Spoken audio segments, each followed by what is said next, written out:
Depuis janvier 2015, quelques membres du gouvernement se sont succédés ici pour se prêter aux questions des journalistes, pour évoquer avec nous et pour vous les sujets marquant l'actualité nationale et parfois internationale. La crise pétrolière justifiée par la chute du baril de tous les périls, la lutte contre la vie chère, l'économie gabonaise, le budget, les comptes publics, la fonction publique qui traite actuellement du nouveau système de rémunération en République gabonaise, la PIP, la prime d'incitation à la performance, le code du travail, les assises, les grèves observées au sein de l'administration gabonaise, autant de points qui ont suscité vos différentes réactions sur notre page Facebook, notamment sur notre standard par SMS. Merci à vous de nous rejoindre sur Gabon Télévision et nos chaînes partenaires, à l'instar de Nord TV, Média Plus et Canal Delta. Oui, Canal Delta Port-Gentil.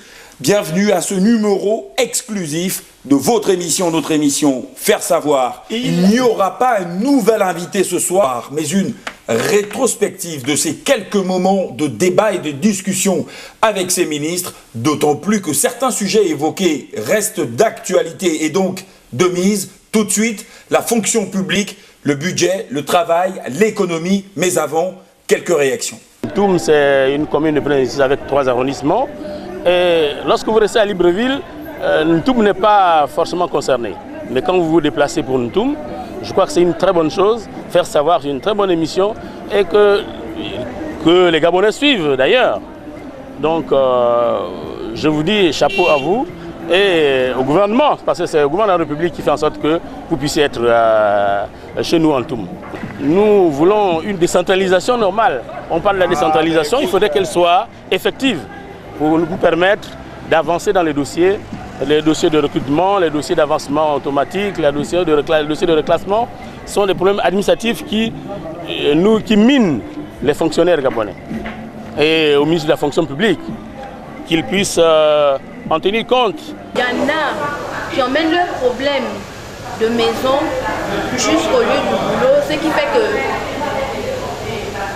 qu'ils deviennent désagréables à leur lieu de travail et pourtant ils ont l'amour du travail. Pour ça, ici en Ntoum, nous n'avons pas vraiment tellement le problème en matière administrative parce que ici on est convivial et nous nous comprenons. L'administration ici en Ntoum ne nous dérange pas autant pour moi jusqu'à tel point qu'on est satisfait. Quand on va dans les mairies, on constate que beaucoup ne connaissent pas le droit et remplissent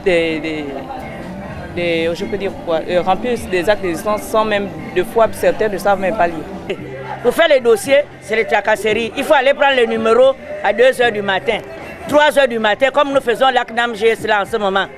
On vous dit qu'il faut aller prendre le numéro à 3 h du matin. Connaissant les banditismes qui est à Libreville en ce moment, au Gabon, 3 h du matin, tu vas te réveiller pour aller prendre un numéro. À 5 h, on vous dit qu'il n'y a plus de numéro. Il faut retourner pendant une semaine. Tu es là en train de tourner pour vouloir faire l'ACNAM GS qu'on a dit que c'est facile à faire. Souvent, quand on fait le dépôt des dossiers, ils vous promettent qu'ils vous appellent et après ils ne vous appellent pas. Du coup, vous faites des allées-venues, sans résultat. À la fin, souvent, il n'y a pas de résultats. À la fin, parfois, ils prennent leurs parents ou ils vous demandent même de payer. Aucun document à Libreville est facile si tu ne mises pas. Il faut miser pour que en 30 minutes ou 15 minutes, on te fasse sur le papier. C'est ça le problème ici là au Gabon en ce moment. Il faut la mise. Je crois que les démarches administratives dans les services publics au Gabon posent quand même problème. Ça me paraît assez fastidieux parce qu'il s'agit quelquefois de l'humeur des agents qui vous reçoivent. Bon, dans l'ensemble, je dirais que c'est moyen. Oui, monsieur le ministre, nous voulons que les choses changent. Essayez de voir ce qui se passe sur le terrain, dans les bureaux. Les choses doivent changer. Nous sommes des mères et des mères de famille. Nous ne pouvons pas nous lever toute une journée, 3 jours, 4 jours, pour venir faire un papier.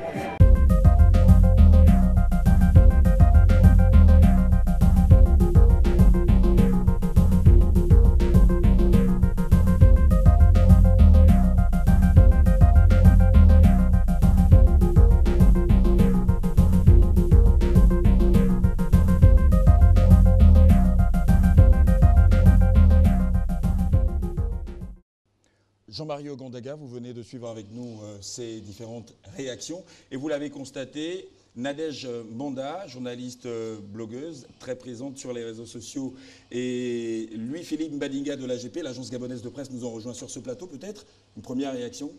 Oui, évidemment, je ne peux que réagir à ces différentes critiques qui sont, somme toute, fondées. Et le chef de l'État nous l'a dit, il faudrait que nous changions notre façon de recevoir.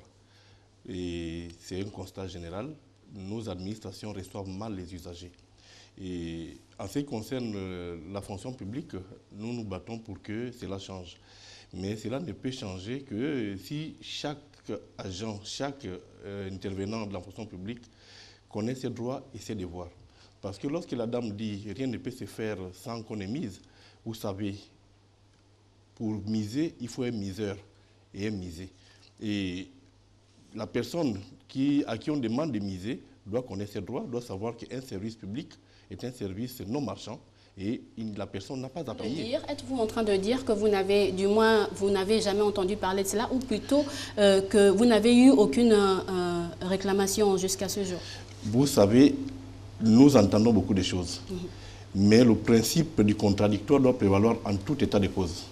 Parce que quand quelqu'un vient vous dire, parce que je connais le ministre Ogandaga, sans dire que mademoiselle Nadège m'a demandé de l'argent pour faire un acte administratif, nous restons toujours dans le doute. Et le doute profite à l'usager. Donc jusqu'ici, il n'y a jamais eu de dénonciation? Il n'y a pas de dénonciation. Il y a des personnes qui se plaignent, mais personne n'est venu dire que mademoiselle Nadège m'a demandé de l'argent pour faire établir un acte. Ça, c'est très important. Et vous êtes en train de dire aux Gabonais que si jamais un Gabonais se lève et vient dénoncer auprès du ministre, par exemple, ou de ses collaborateurs, sa dénonciation sera prise en compte et donc cela va cesser. Elle sera prise très au sérieux. Oui. Vous savez, le code de déontologie nous interdit beaucoup de choses. Et je crois savoir que la première chose, c'est pourquoi je disais tantôt que chaque agent doit connaître ses droits. Parce que lorsque vous connaissez vos droits, vous êtes à même de pouvoir attaquer. Or, la plupart de nos agents ne connaissent pas leurs droits et par conséquent, il se faut arnaquer. Vous parlez des agents ou des usagers? Mais quand je parle, l'agent est aussi usager. Oui. Parce que moi, je suis agent du ministère de la fonction publique, oui, mais je suis usager au CHU, par exemple. Exactement. Et quel que soit l'endroit où nous sommes toujours en position, soit d'usager, soit d'agent. Monsieur le ministre, nous allons faire l'état des lieux. Voilà, l'état des lieux, ce serait de vous demander, depuis 2009 jusqu'à maintenant, qu'est-ce qui a, selon vous, changé? Je vais vous donner je vais vous citer quelques repères, voilà. Notamment, qu'est-ce qui a changé dans les recrutements? Qu'est-ce qui a changé dans la gestion et l'évolution des effectifs? Qu'est-ce qui a changé dans la promotion des valeurs éthiques, justement? Et qu'est-ce qui a changé dans la gestion des carrières ou alors dans la gestion et la mobilité des agents publics, entre autres? Au moment où on parle même de la modernisation de l'administration. Mais permettez au ministre de garder le fil des idées. Oui. Vous reprenez, s'il vous plaît, les quelques repères dont vous citiez tout à l'heure? Je citais, voilà, comme ça, hein, on pourra en citer d'autres, notamment le recrutement, la gestion et l'évolution des effectifs, la promotion des valeurs éthiques, voilà, la gestion des carrières, la gestion et la mobilité des agents publics. Qu'est-ce qui a changé? Qu'est-ce qui a changé? La question ainsi posée suppose que nous sommes partis d'un point A vers un point B. Oui. Et la réponse est claire. Si je prends quelques repères, vous avez pris quelques repères, le recrutement, la gestion de l'éthique, vous avez parlé de l'évolution des effectifs. Bien, commençons par l'évolution des effectifs. L'administration gabonaise, comme toute organisation, est une administration dynamique, donc elle est vivante. Cela veut dire que nous avons d'un côté l'évolution des effectifs se conçoit par les recrutements et se conçoit également par les fins de carrière, c'est-à-dire des mises à la retraite ou des radiations pour plusieurs causes.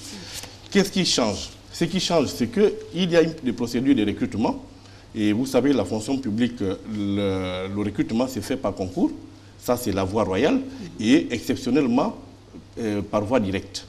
Et les recrutements se font par concours parce que nos écoles d'administration, je parlerai ici de l'ENA, de l'EPCA, pour n'en citer que cela, forment chaque année des compatriotes et qui intègrent l'administration. Et ces concours sont des concours, ce sont des recrutements par voie de concours. Mais comme on ne peut pas former tout le monde à l'ENA, ni à l'école de la magistrature, ni à l'école de l'Institut d'économie et des finances. Nous avons certains secteurs où nous ouvrons des concours par voie directe. Et ces concours, par exemple pour les enseignants du supérieur, parce que nous ne formons pas suffisamment, se font de façon régulière. Et donc, qu'est-ce qui a changé? Ce qui a changé, c'est la programmation. Ce qui a changé, c'est l'expression des besoins des administrations. Qu'est-ce qui a changé? C'est la prise en compte de l'impact budgétaire. Et en ce qui concerne les carrières, parce que vous parlez de l'évolution, l'évolution des carrières s'est faite normalement, et c'est d'autant plus que nous avons une direction générale qui est chargée de la gestion des carrières, et que nous voulons faire évoluer aujourd'hui, parce que jusqu'à présent, la gestion de l'argent de l'État se faisait uniquement à travers la direction générale de la fonction publique. Et je crois que tout au long de cette émission, nous en parlerons, parce que nous en parlerons. Rodrigue en a parlé tout à l'heure, et nous allons revenir plus en longueur, mais en matière de déroulement de la carrière, il n'y a aucun problème. Les choses se font normalement, des mises à la retraite se font. Donc en d'autres termes, il n'y a pas de souci, vous le dites. Donc, oui. En d'autres termes, les fonctionnaires gabonais, ou du moins les Gabonais, ceux qui postulent, ceux qui sont intégrés, tout le monde se sent plus ou moins bien. Le fonctionnaire, c'est un corps. Oui. Et or, au niveau de la fonction publique, nous ne gérons pas que le fonctionnaire.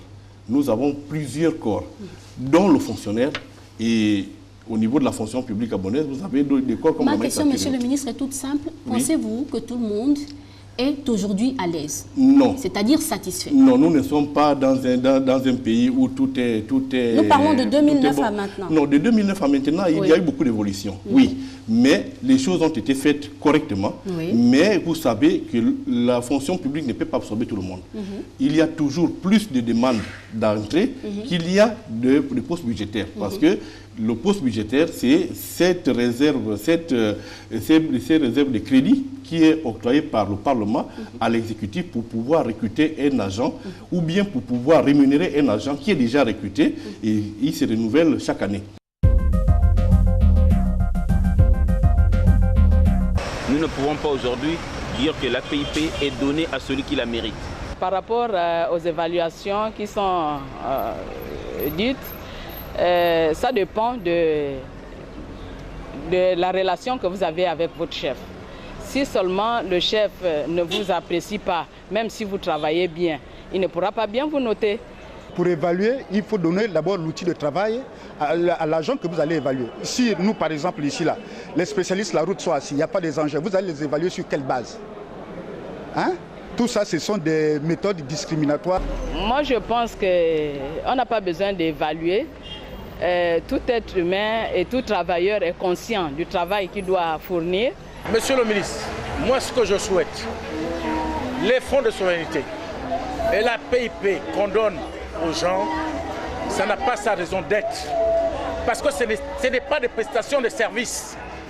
Quand quelqu'un jure que je suis assermenté, ça veut dire que tu dois te contenter de ton salaire. Et c'est le social qui prime la raison. Ce n'est pas le reste.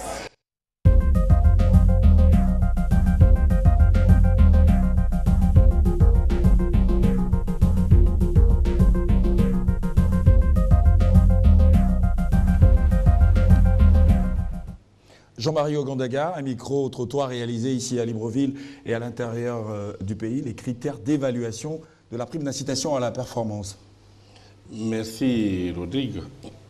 La prime d'incitation à la performance voulue et créée par le chef de l'État est une bonne chose.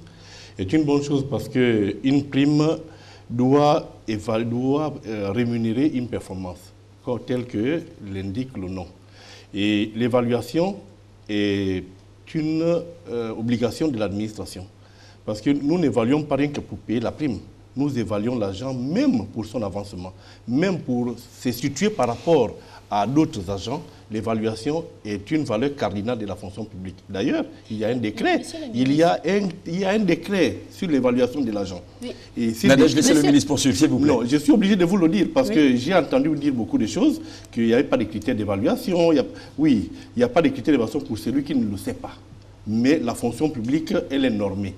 Et on ne peut pas dire quelque chose s'il n'y a pas une norme derrière. Mais monsieur le ministre, vous êtes en train de dire que ces critères, que c'est vraiment effectif. Monsieur le ministre, certainement que la PIP est une bonne chose, mais dans notre administration, il y a quelques temps, monsieur le ministre.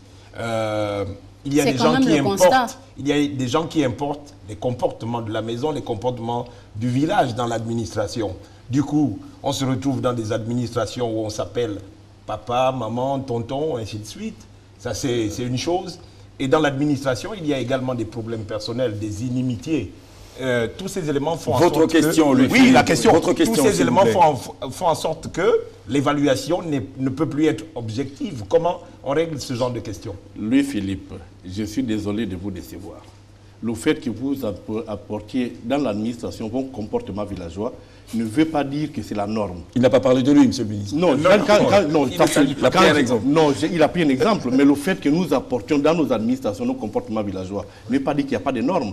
Et le fait pour nous de violer les dispositions statutaires réglementaires ne veut pas dire qu'il n'y a pas de statut. Ça veut dire tout simplement que nous sommes réfractaires à la loi. Nous sommes réfractaires à tout ce qui ne nous agrée pas. Donc, quand vous allez à l'administration, moi j'appelle monsieur le ministre, mon frère, mon ami qui est ici présent, s'il m'appelle par mon prénom, c'est que j'ai autorisé qu'il m'appelle. Mais si nous sommes dans un environnement officiel, il doit m'appeler monsieur le ministre, même si c'est mon fils. Donc monsieur à partir de ce moment, pour en revenir à la les question. Critères objectifs sont dans la loi, les critères objectifs sont dans les textes. Maintenant, je vous considérer une chose. Est-ce que les conditions de notation sont mises en place? Ça, c'est une autre affaire. Mais ça ne veut pas dire qu'il n'y a pas de critères. Mais c'est pour cette raison, je vous dis, les DCRH que nous mettons en place vont être une solution, une des solutions pour solutionner ces problèmes d'évaluation. Louis-Philippe Mbadinga de l'AGP, Nadège Monda, merci aussi pour toutes ces questions. Nous poursuivons cette émission. Mesdames et messieurs, vous pouvez comprendre la passion qui anime ce plateau. Nous allons poursuivre cette émission en écoutant cet extrait de discours de circonstance lors du Nouvel An du président de la République, Ali Bongo Ondimba, qui annonçait la révision du système de rémunération. Et nous nous retrouvons juste derrière pour la deuxième partie de cette émission. En recevant les syndicats du secteur public le 17 novembre dernier, je leur ai redit toute ma disponibilité et celle du gouvernement à œuvrer dans le sens de l'adoption d'un nouveau système de rémunération de l'agent public. L'absence de vision et l'objectif dans la gestion de la rémunération de l'agent public depuis plus de 20 ans a eu pour conséquence la déstabilisation de la cohérence du système. Et ce qui s'est traduit par un accroissement de la masse salariale résultant de l'augmentation des accessoires de solde au détriment du socle du système qu'est la solde de base. Cet état de choses a pour autre conséquence la faiblesse des pensions que touchent nos compatriotes admis à faire valoir leurs droits à la retraite, aggravant ainsi la population qualifiée d'économiquement faible. C'est pour corriger tous ces dysfonctionnements que j'ai convoqué et mis en place depuis le 17 novembre 2014 une commission ad hoc placée sous l'autorité du Premier ministre. Sans attendre les conclusions qui me seront présentées, j'ai engagé le gouvernement à mener des réformes visant à mettre en place, à partir de janvier 2015, un nouveau système de gestion de l'agent public, des cadres organiques de l'administration publique, un nouveau système de rémunération de l'agent de l'État. La bonne conduite de ces réformes est une exigence pour notre pays, car il est devenu urgent d'adopter un nouveau cadre de gestion de l'agent public qui se traduit par son recrutement, la gestion de sa carrière et enfin son départ à la retraite. Tout cela doit désormais être cohérent. Je n'accepte plus de voir des pères et des mères de famille angoissés par la perspective d'un départ à la retraite qui les plongerait dans la précarité.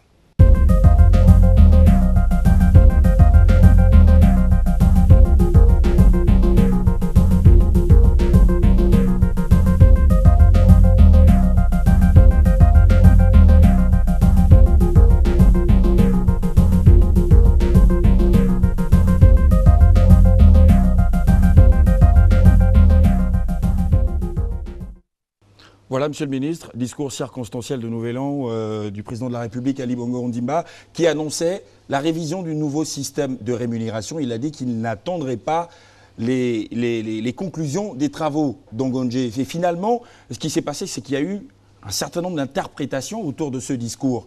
Quelle interprétation vous faites en tant que ministre de la fonction publique? Merci. Est-ce que les centrales syndicales devaient voir, ou les agents publics en général devaient voir, au niveau de leur solde, une augmentation le 25 janvier dernier? C'est ce qui est dit. La réponse est non. La réponse est non parce qu'ils n'ont pas suivi tout le discours du chef de l'État. Il a conclu en disant qu'il veut la mise en place d'un nouveau système de gestion de l'argent public. Gestion de l'argent public. Et c'est de la gestion de l'argent public que découle la rémunération de l'argent public. Et ça veut dire concrètement qu'il a demandé que du recrutement à la retraite, il faut changer la façon de faire. Il faut améliorer la gestion de l'argent public. Qu'est-ce qui va se faire concrètement? Qu'est-ce qui se fait? Qu'est-ce qui doit se faire? Puisque le gouvernement est instruit. Le gouvernement est instruit de mettre en place un nouveau système de gestion. Jusqu'à présent, vous le savez bien, et nous l'avons déjà dit la première partie de cette émission.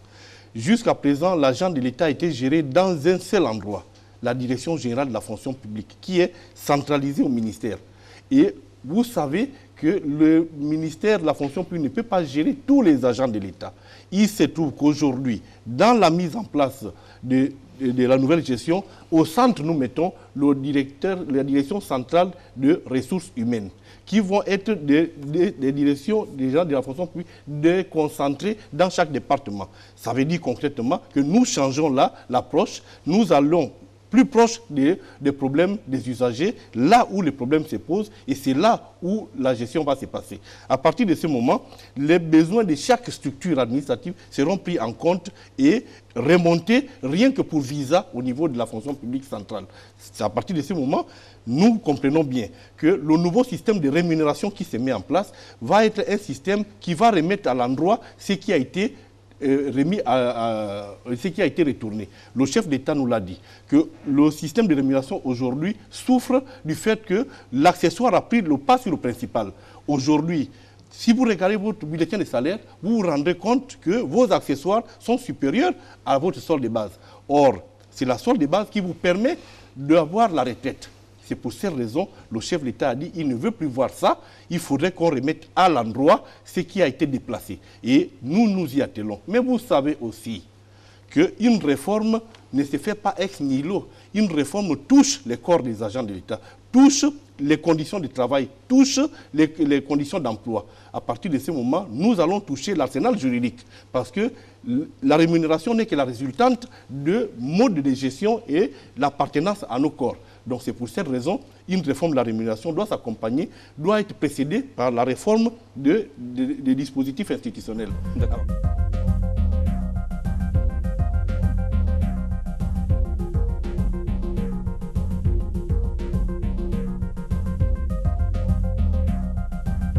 Vous tapez faire savoir et par SMS, uniquement par SMS au 02 75 75 75, au 02 75 75. Nous rappelons que cette émission est en direct. Christian Bagnagna, nous avons interrogé les Gabonais au sujet de la PIP. Vous savez que ce sujet fait couler beaucoup d'encre et de salive. La prime d'incitation à la performance, nous les écoutons. L'institution de la prime d'incitation à la performance est une bonne chose, puisque ça répond aux soucis de qualité de tous les agents de l'État. Malheureusement, du coup, elle soulève maintenant beaucoup de problèmes aujourd'hui.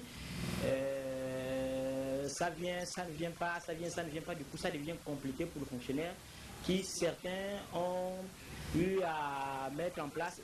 En fait, ils comptent juste sur la PIP au point où, quand ils prennent leur salaire, ils peuvent tout mettre en l'air parce qu'ils savent que la PIP doit arriver. Mais malheureusement, après, ils vont attendre une semaine, 2 semaines, 1 mois, ça n'arrive pas. Du coup, ça devient un peu parfois compliqué à gérer certains ménages. Nous attendons jusqu'aujourd'hui le paiement de la PIP dans certains ministères qui jusqu'alors ne sont pas encore payés par rapport aux dates convenues par le gouvernement. Jamais eu de PIP, je ne peux pas être de PIP. Vous n'êtes pas fonctionnaire? Je suis fonctionnaire, mais je n'ai jamais eu la PIP. Mais aujourd'hui, ce qui fait le faux, c'est le mode de paiement. Parce que jusque-là, cette prime, il y a un retard. Et le gouvernement ne communique pas sur cette question. On ne sait pas si nous l'aurons ou pas. si nous l'aurons encore ou pas. Il n'y a pas eu d'étude avant, parce qu'avant de voter une loi, il faut d'abord une étude de faisabilité, comment faire pour que ça soit applicable et les conséquences. Parce que là, je me rends compte que l'État l'accorde au coup et puis il ne s'en sort pas parce qu'il n'y a pas eu d'étude avant, c'est ça. Je propose à M. le ministre de mettre en place une période auquel on doit payer la PIP. Si les salaires sont payés le 25 et qu'on paye la PIP vers le 5, là au moins on serait fixé. La loi a été votée à l'Assemblée nationale.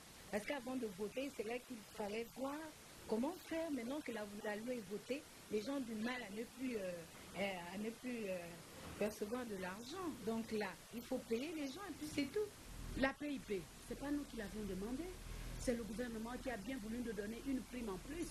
Mais pourquoi ça bloque? Posez la question au gouvernement. Nous disons, ce genre de primes-là, on n'en veut pas. Aujourd'hui, les travailleurs demandent la hausse des salaires. Ça, c'est ce qui nous accompagne à la retraite. Pourquoi nous entraîner dans une histoire qui n'a ni tête ni queue, la PIP? C'est la prime d'incitation à la pauvreté. Aujourd'hui, beaucoup de travailleurs se sont endettés en pensant que la PIP va compenser certaines dettes, mais ils se retrouvent dans le gouffre, plus pauvres qu'ils ne l'étaient. Alors nous disons, la PIP, c'est un acquis. Aujourd'hui, pour nous, c'est un acquis parce qu'on ne l'a pas demandé. Ils nous l'ont donné, on l'a déjà goûté. Il faut qu'ils continuent à nous verser la PIP.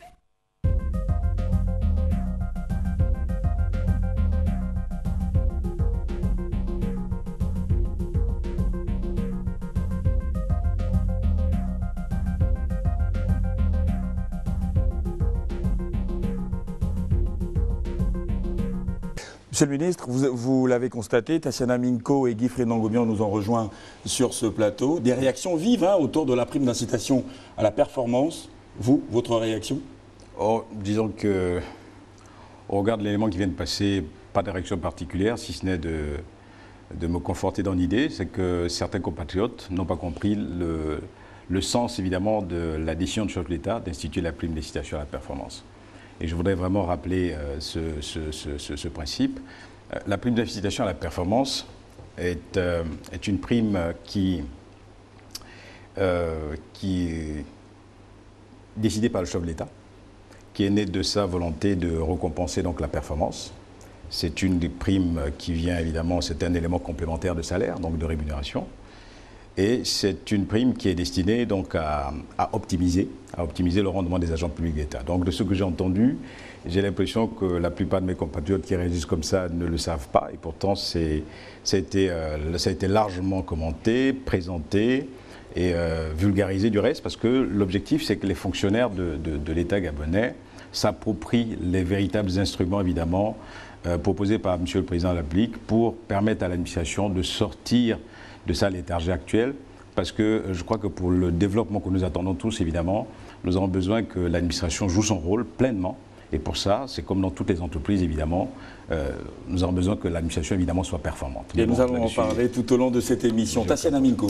Bonsoir, Monsieur le ministre. Bonsoir, madame. Vous êtes ministre du Budget, incontestablement. Oui.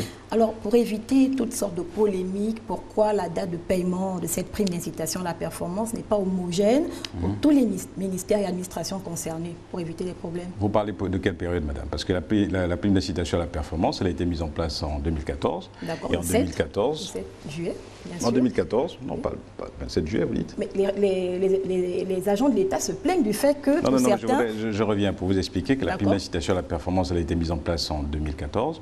Et tout au long de l'année 2014, la prime d'incitation à la performance a toujours été payée régulièrement à toutes les administrations. Vous savez, nous payons pour 100 000 fonctionnaires, et vous doutez bien, vous avez l'expérience évidemment des règlements évidemment des soldes au niveau des caisses de l'État. On les paye par groupe. On les paye par groupe parce qu'on ne peut pas inviter tout le monde, évidemment, et le Trésor ne saurait le soutenir, évidemment. Il y a donc une programmation que le Trésor fait pour que chaque administration, en fonction évidemment des régisseurs désignés, qui viennent récupérer la manne, donc qui correspond évidemment à la prime d'incitation à la performance de chaque secteur. Sur 2014, les choses se sont très bien passées. Là, les plaintes évidemment que nous observons, elles viennent de ce que certains fonctionnaires et de ceux qu'on a entendus se plaignent de ce que la prime du 4e trimestre n'a pas encore été versée en totalité. Mais je voudrais vous donner l'information. Ce n'est pas un décalage, je viendrai sur le fond ensuite. Mais je voudrais donner l'information en titre d'indication. À ce jour, Sur toutes les administrations, évidemment, tous les secteurs, tous les ministères, il en reste 7. C'est-à-dire que depuis le début de l'année, la plupart des ministères ont été payés. Cette prime a été réversée donc aux fonctionnaires de l'ensemble des ministères. Il en reste 7. Et à ce jour, 3 ministères n'ont même pas encore présenté la liste de leurs bénéficiaires, à savoir l'éducation nationale, la santé, et il y a une autre administration, je n'ai pas retenu le nom, mais il y a 3 administrations qui n'ont même pas encore présenté la liste de leurs bénéficiaires au titre donc, du 4e trimestre 2014. Monsieur le ministre, maintenant, pour revenir sur la date, sur les délais, parce que votre question évidemment c'est de savoir pourquoi nous cadençons les règlements. Je voudrais expliquer 2 choses. Tout à l'heure, j'ai rappelé d'abord l'objet de la prime. L'objet de la prime d'incitation à la performance. Après, je voudrais rappeler que dans la mise en place donc, de cette prime d'incitation à la performance, il a été rappelé que cette prime, de par sa nature, elle est variable. De par sa nature, évidemment, et c'est le chef de l'État qui l'a décidé donc, en l'instituant, et ça a été acté au niveau du gouvernement, c'est comme ça que nous l'avons porté au niveau de l'Assemblée nationale qui l'a voté comme telle, elle est financée par les performances globales de l'administration et de l'économie. Ça a été dit. D'accord. Bien. Vous vous rappellerez que 2014, le budget de l'État a souffert de ce que l'administration n'a pas toujours été, je parle du recouvrement, les recettes de l'État ont souffert évidemment des grèves répétées de l'administration, notamment au niveau des régies. Il faut rappeler que sur 2014, sur les prévisions que nous avions, par rapport aux réalisations, il y a quand même eu un gap de 300 milliards de francs CFA sur l'exercice 2014. Ce gap a généré évidemment un retard sur le règlement de certaines dépenses, sur l'exécution de certaines dépenses, dont la PIP, donc celle évidemment du 4e trimestre. Mais je voudrais aussi me rappeler évidemment un détail, parce qu'après on va revenir sur les dates, mais je voudrais rappeler également un détail, c'est que la loi de finances 2014 consacrait à la PIP 100 milliards de francs CFA, une dotation plafonnée. Cette dotation, elle a été payée.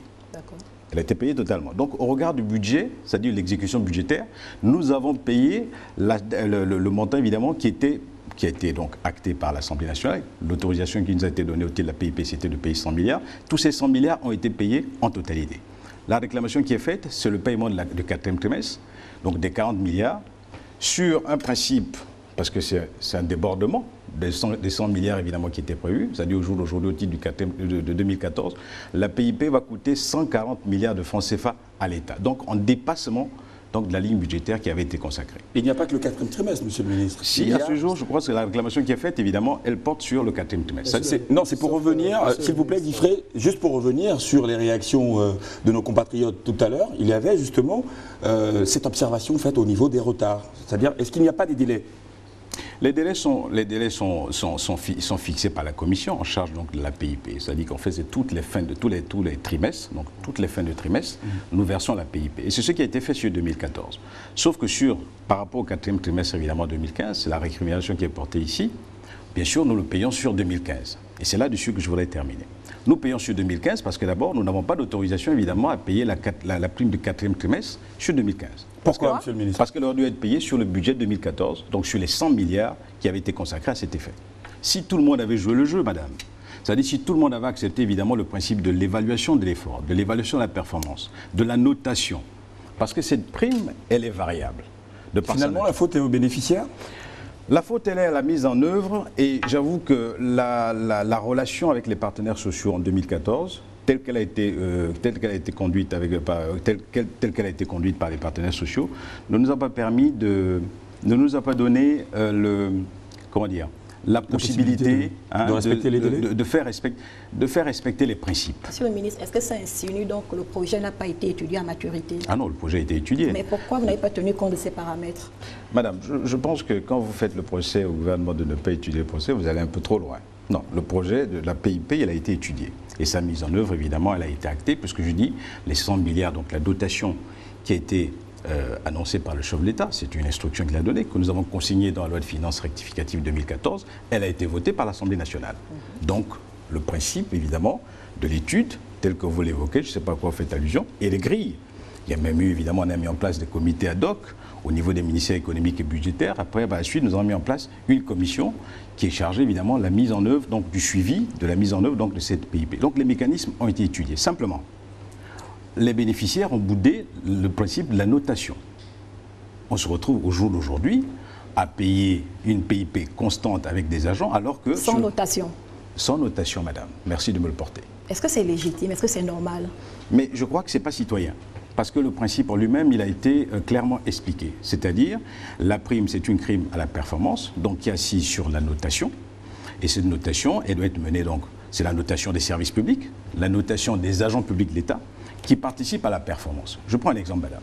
Nous sommes tous des Gabonais. Nous travaillons, je prends un exemple, travaillons dans la même administration. Est-ce que c'est normal que sur le fait de la pression des partenaires sociaux, sur le fait de la pression des syndicats, des fonctionnaires, qu'on nous oblige à avoir la même prime, alors que moi j'arrive peut-être tous les matins à 10h, vous arrivez tous les matins à 7h30. Est-ce que c'est normal? Non. Et pourtant, madame, c'est la pression que le gouvernement a subie. Tatiana Miko. Monsieur le ministre, la PIP, la prime d'incitation à la performance, s'ajoute pour certains à la prime d'incitation à la fonction d'enseignant, pour d'autres à la prime d'incitation à la recherche, les professionnels de la santé, la prime de risque à la santé. Alors un cumul de primes pour certains et pas pour d'autres. Par exemple, à la communication, les agents qui ne bénéficient que d'une seule prime, la PIP, est-ce qu'il n'y aurait pas une sorte d'inégalité au moment où on parle de pacte social? Je ne sais pas pourquoi vous voyez l'illégalité. Pas d'injustice selon vous, non? Une injustice? Oui. Parce que vous, le journaliste, vous ne touchez pas la PIP? Non, non, pas parce qu'on ne touche pas la PIP, mais parce qu'on ne touche pas la prime vestimentaire que le chef d'État avait instaurée. Et pourtant, en 2012, jusqu'à aujourd'hui, aucun agent public du ministère de la Communication ne l'aperçoit, alors que dans tous les ministères, les autres perçoivent leur prime. Une prime qui avait normalement été instituée depuis 1974, qui avait été suspendue. Super, rassurez-moi. Tatiana Guifré, vous me donner la possibilité au ministre de répondre. Rassurez-moi sur une chose, est-ce que les journalistes sont toujours fonctionnaires? Je suis fonctionnaire. Ah, vous êtes fonctionnaire? Tout à fait. Et madame, vous l'êtes aussi? En processus d'intégration. Ah, vous n'êtes pas fonctionnaire encore. Mais la prime concerne les fonctionnaires. Donc vous êtes en détachement. Oui. Ce qui ne se fait plus, puisque au niveau de Gabon Télévision, avec tout ce qui a pu être mis comme organisation, notamment en termes de régie, il devrait plus avoir des fonctionnaires. C'est un domaine spécialisé, évidemment, d'autonomie, et on devrait plus avoir des fonctionnaires au niveau de... Mais la question reste entière. La question reste entière. C'est une question sur laquelle que je retiens, parce que bon, j'avoue que je ne m'étais pas préparé à cette réponse. Ça vous donner une information. Je ne savais pas qu'il y a une prime qui avait été mise en place, qui n'est pas activée. La prime d'incitation à la fonction enseignante, elle vit. C'est une prime qui coûte à l'État l'équivalent de 20 milliards de francs CFA à l'année. Au jour d'aujourd'hui, elle concerne 20 000 fonctionnaires. Et c'est une prime sur laquelle on peut là aussi apporter des commentaires. La prime d'incitation à la recherche, elle aussi, elle vit. Je pense qu'il y a des bénéfices. La plupart des fonctionnaires ne s'en plaignent pas. Nous la payons régulièrement. Pour ceux il y a d'autres primes, il y a d'autres indemnités, évidemment, par exemple, je prends l'exemple de la prime de servitude. La prime de servitude et des risques sanitaires, qui est, elle, évidemment, attachée au corps et c'est une prime de suggestion qui rémunère évidemment une suggestion spécifique attachée évidemment au corps et à l'emploi. Celle-là, on ne peut pas parler de cumul dès lors que on ne peut pas parler de cumul avec la prime d'incitation à la performance. Mais je pense, parlons par exemple de la prime d'incitation à la fonction enseignante, de la prime d'incitation à la recherche. Je pense qu'à un moment donné, et ça c'est à l'examen, c'est la commission évidemment en charge de la révision du système de rémunération qui va se pencher sur la question et qui nous versera évidemment ses conclusions. À ce moment-là, on sera se prononcer. Pour ce qui concerne le ministère du Budget, pour nous c'est une dépense que nous programmons, que nous planifions, et puis le jour où le gouvernement actera de ce que ces primes puissent se cumuler, écoutez, on prendra acte. Mais il est important au jour d'aujourd'hui, compte tenu des dispositions qui sont prises, notamment allant dans la logique de l'allègement du train de vie de l'État, et notamment de cette charge des salaires personnels et des rémunérations, il est important que, de temps en temps, notamment aujourd'hui, qu'on aille un peu plus en profondeur dans la réflexion. Oui. Une préoccupation quand même, ce qui se passe aujourd'hui au niveau de la direction générale de la solde, qui est quand même assez écœurant. Depuis un bon bout de temps, on a observé qu'au niveau de la solde, pour tous les actes administratifs, on demande aux usagers de se munir d'une feuille pour pouvoir tirer leur situation administrative. Et parfois, il arrive même qu'il y a un agent de la SGS qui soit là pour vendre ces feuilles à la somme de 50 000 francs. Je vous parle de quelque chose que j'ai vérifié. Alors, est-ce que ça veut dire qu'aujourd'hui, c'est une décision qui a été prise pour que les usagers des services publics puissent maintenant payer eux-mêmes l'offre de service public? On ne peut pas laisser dire ça au public. On ne peut pas laisser dire une Mais vous confirmez quand même cette situation? Ah, mais je la confirme pas du tout, parce que je serai le premier à... Parce qu'il y a une note, sur les guichets, il y a une note, qui le stipule bien. D'accord. Ils ont mentionné cette note. Écoutez, je ferai le tour des services demain matin pour m'assurer que cette note existe. Demain matin, monsieur le ministre. Demain matin très tôt, croyez-moi, à 8 h, je ferai le tour des services au niveau de la solde. Vous savez, notre administration, elle est bien organisée. Nous faisons le tour des services assez régulièrement. Je n'ai pas eu vent de ce genre de notes. Le secrétariat général travaille de manière efficiente. Elle s'assure évidemment, mais pour des raisons de fonctionnement de l'administration, de ce que nous mettons en avant comme communication, des comportements de nos agents. Et croyez-moi, au niveau du budget, si on commence à vendre des feuilles à 50 000 francs pour avoir des informations, à 50 francs pour avoir des informations qui relèvent évidemment de l'obligation du ministère du budget, là il y aurait un problème. Je vais vérifier, mais croyez-moi, sincèrement, je n'en crois pas beaucoup parce que tout ce temps que nous sommes, c'est une administration qui me tient à cœur. La solde est un service sensible. Je ne sais pas si vous avez eu la bonne information. J'ai été sur place ce matin, vérifier l'information. Je vérifie demain. La visite la plus récente, c'était quand, Christian Magnagna? La dernière visite que nous avons faite, il y a 2 semaines. En 2 semaines, beaucoup de choses peuvent changer. Hein. Ah bah écoutez, moi je m'emploie à visiter les services assez régulièrement, donc j'avoue que je suis un peu surpris. Mais merci beaucoup. Monsieur le ministre, je reviens sur les grandes lignes du séminaire gouvernemental à Pointe-Denis. Alors, l'une des mesures qui a été prise pour faire face à la crise du pétrole, c'est la réduction du train de vie des membres du gouvernement.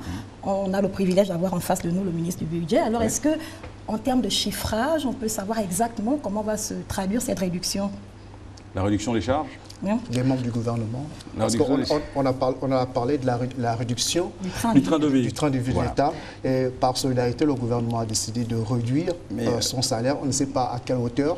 Peut-être c'est qu'en termes d'économie, c'est que ça pourra permettre de générer. Voilà. Les membres du gouvernement, au cours du séminaire, ont pris la décision, ont acté évidemment à l'issue de ce séminaire, de voir leur rémunération évidemment diminuer, baisser. C'est un acte fort, c'est un acte symbolique, évidemment, afin d'accompagner la baisse du train de vie de l'État. À hauteur de quel pourcentage? Vous savez, pour l'instant, il y a une annonce qui a été faite. Il s'agit maintenant pour l'administration donc de rendre cette décision réglementaire afin d'en faire, évidemment, large communication. Mais je pense que lors de ce séminaire, on était parti sur un taux de plus de 15%. C'est-à-dire qu'en fait, une réduction de nos émoluments, évidemment, qui baisserait de 15%. Mais vous savez que les membres du gouvernement ne sont pas les plus rémunérés. On a des fonctionnaires, évidemment, qui sont beaucoup plus rémunérés que les membres du gouvernement. Ce n'est pas là où il faut faire des économies. Là où il faut faire des économies, de manière globale, c'est bien sûr sur le système de rémunération. Là, on a tout intérêt, évidemment, à faire des économies, et j'espère, évidemment, qu'on en parlera tout à l'heure. Mais de manière globale, c'est de lutter, c'est de maîtriser le train de vie de l'État. Et ça, c'est à travers les différents chapitres de la dépense publique, c'est-à-dire les biens et services, les consommables donc, de l'administration. Il faut maintenant lutter contre les gaspillages. C'est toutes les dépenses que nous programmons, auxquelles nous sommes habitués, qu'il faut savoir lutter dessus.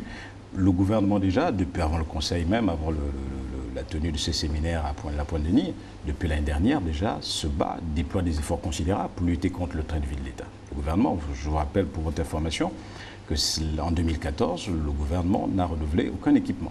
Donc, c'est-à-dire que c'est des efforts, évidemment, qui sont consentis. Et nous demandons, la mission, c'est de demander également à l'administration, d'accord, progressivement, d'étaler, d'accord, de mieux programmer, d'accord, le renouvellement de nos équipements, une meilleure gestion de notre fonctionnement.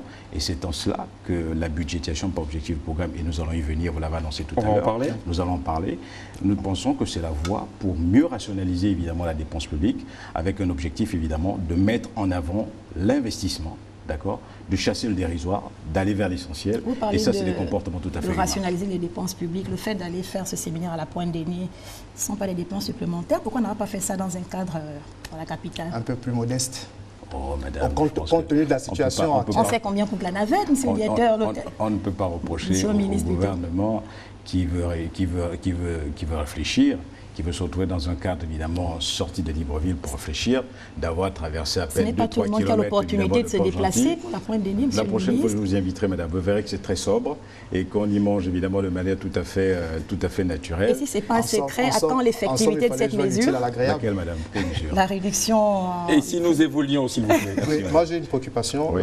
Vous avez parlé du système de rémunération tout à l'heure.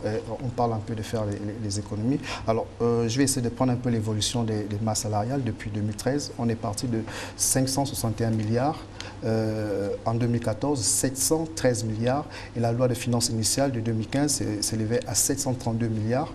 N'est-ce pas? Et le projet de loi rectificatif, 750 milliards. Rien qu'au plan de 2015, entre la loi de finances initiale et la loi de finances rectificative, il y a une légère hausse.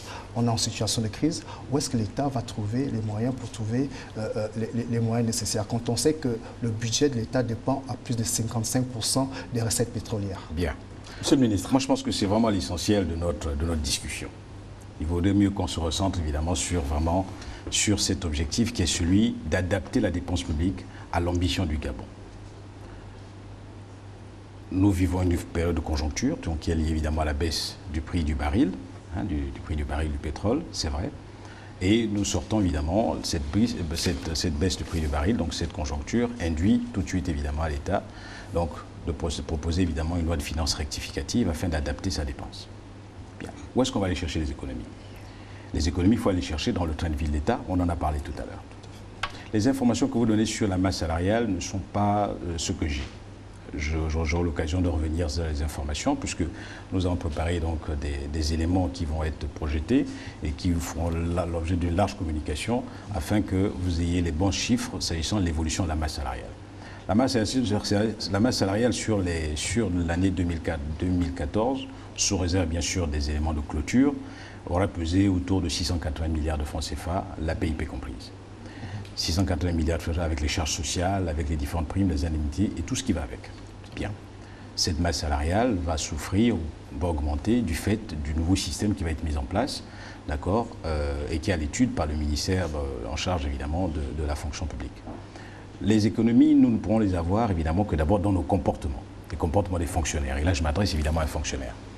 Pourquoi? Parce que l'objectif pour nous, c'est de pouvoir cadrer notre fonctionnement, donc le fonctionnement de l'État, sur la base des ressources durables, des recettes durables. Et ces recettes sont des recettes fiscales, c'est-à-dire les recettes hors pétrole. Pour une raison simple, et ça je crois que c'est un message que tous les citoyens, tous nos compatriotes peuvent comprendre, les ressources durables de l'État, les recettes publiques, les ressources publiques de l'État ne peuvent être assises que sur des recettes hors pétrole. Parce que le pétrole, il peut, d'ici 4 matins, il peut tarir. Cause des fluctuations qui peuvent... Les fluctuations, vous savez, je rappelle quand même, pour la petite information, pour mémoire, qu'en 90, le prix du baril a chuté jusqu'à 9 $. Donc, en fin de compte, ce n'est pas une recette durable. Elle peut souffrir des effets de conjoncture. Et puis, d'ici 4 matins, le pétrole, évidemment, peut aussi tarir. L'État doit continuer à fonctionner. Donc, il faut qu'on arrive à calibrer notre fonctionnement sur la base des recettes fiscales. Et là-dessus, pour prendre le cas de la masse salariale, c'est une préoccupation et le gouvernement est en train d'étudier pour regarder comment faire. La masse salariale, à ce jour, occupe déjà pas loin de 60% des recettes fiscales. Les pays de la sous-région, c'est-à-dire que nos pays voisins, ils ont une masse salariale, ils sont largement en dessous, ils ont une masse salariale, d'accord, qui ne dépasse pas les 30% des ressources fiscales.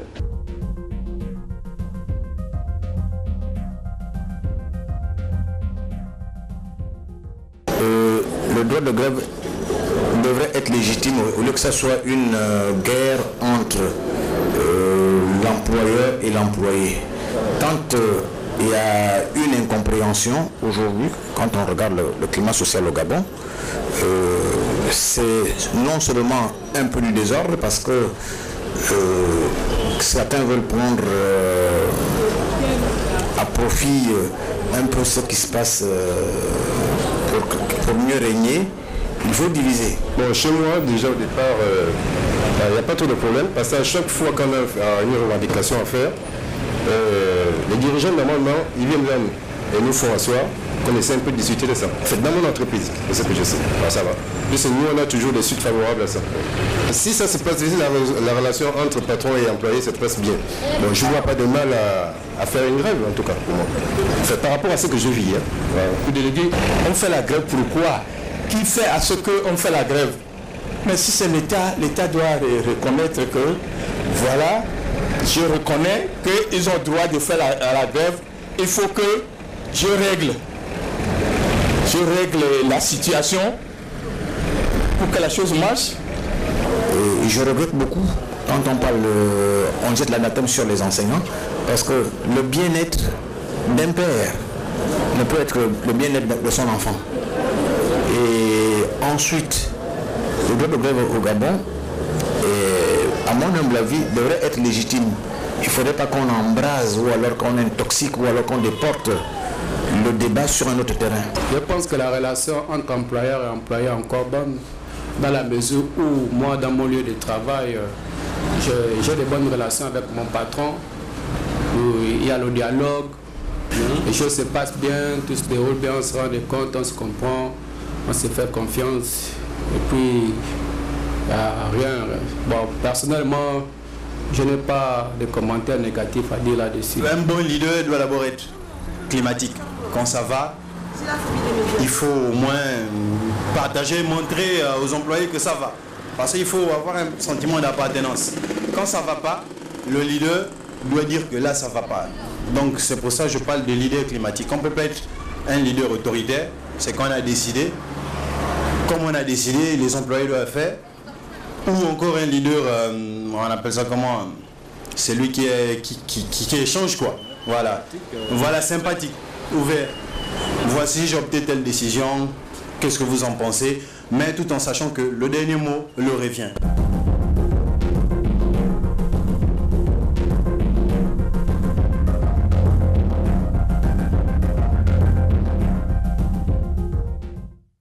Simon Toutouméman, quelques réactions des Gabonais au sujet des relations employés et employeurs. Vous, quelle est votre première réaction? Deux réactions. La première, c'est une situation kafkaïenne. Kafkaïenne parce que aujourd'hui, on est très loin de l'idée de ce que, à la base, au fondement, est le syndicalisme ou syndicat. Vous savez, syndicat vient du grec syndike, avec justice. On est très loin de l'idée de justice. On est très loin de la norme. Aujourd'hui, on est dans le syndicalisme libertaire, à la frontière de l'anarchie. Deuxième réaction, c'est que tout à l'heure, j'ai écouté, tout le monde appelle au dialogue vrai, au dialogue sincère, avec rationalité. C'est cela. D'ailleurs, Monsieur le Président de la République... C'est quoi le dialogue sincère, Monsieur le ministre? Le dialogue sincère, c'est savoir ce qu'on peut, ce qu'on a, et on parle de quoi. Vous savez, quand il y a revendication, essentiellement, il faut des revendications professionnelles. Et s'agissant des revendications, des syndicalistes, nous allons en parler au cours de cette émission. Alors moi je voudrais et je vous en prie, Monsieur le ministre. C'est le deuxième point, ma deuxième réaction. Parce que vous savez, le président de la République, chef de l'État, a fait une belle leçon du syndicalisme vendredi dernier à tous les partenaires sociaux. Et je voudrais qu'on me donne simplement 30 secondes. 30 secondes? 30 secondes. Je vais compter, Monsieur le ministre. Alors, qu'est-ce que nous dit Monsieur le Président de la République, chef de l'État? Le droit syndical, comme vous le savez, est un droit consacré et garanti par nos textes. Mais ce droit, encadré par notre arsenal législatif et réglementaire, impose également des devoirs.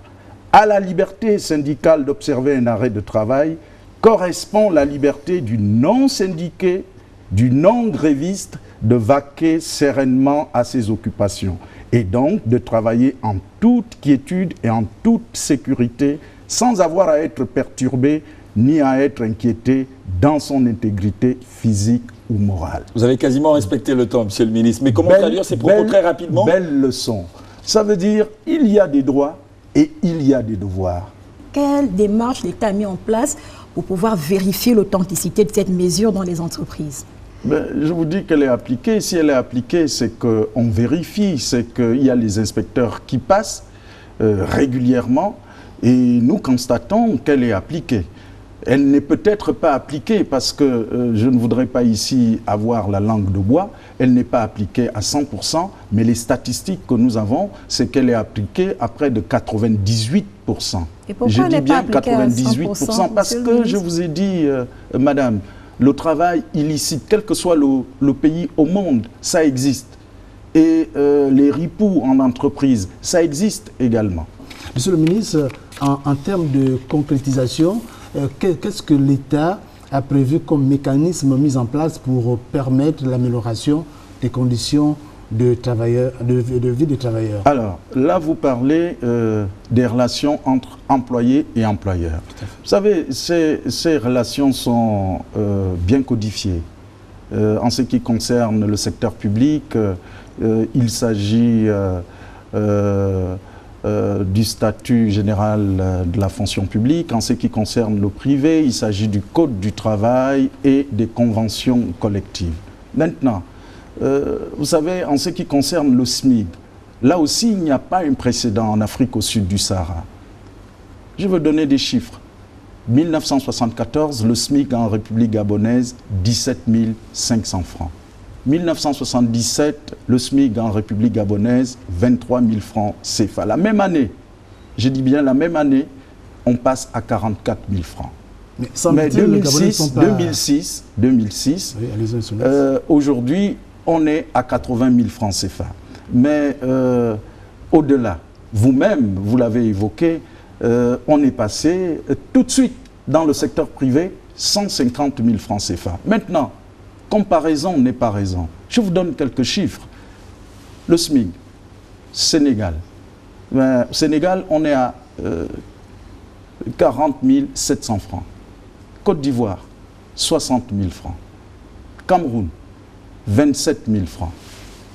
Monsieur le ministre, le cas du Gabon, les Gabonais ne sont pas encore satisfaits. Hein? Vous savez, en économie, on dit les besoins. Il y en a, sont énormes, mais les moyens sont limités. Il faut faire la politique de ces moyens. Et le SMIC en République gabonaise a augmenté. Et je vous dirais que le pourcentage est énorme. Maintenant, les accessoires. Vous avez également abordé le problème d'accessoires de salaire. Mais l'aide à la propriété, l'indemnité de transport et j'en passe. Il y a eu des augmentations substantielles. Ces dernières années. C'est suffisant, monsieur le ministre? Vous savez, rien n'est jamais suffisant. Mais nous avons un État pour cela, pour dire nous devons nous limiter à cela. Sinon, on ne payera que les salaires. Et on ne fera plus d'investissement et le développement économique. Qu'est-ce que vous en pensez? On a différé très souvent, vraiment sans langue de voix, on a différé très souvent des mesures, des engagements pris. Troisième élément, manque de formation. Dernier élément, et je pense que c'est le plus important, mais il y a le ver dans le fruit.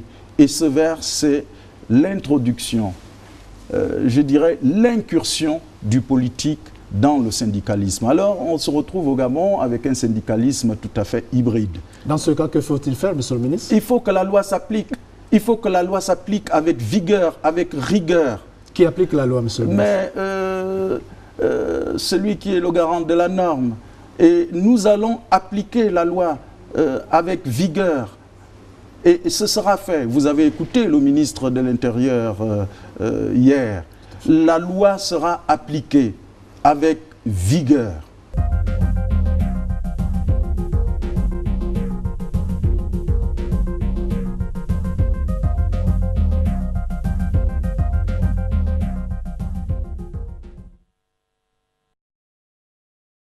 Nous avons posé la même question à des Gabonais. Voici leur réaction et nous entamons la première partie de cette émission.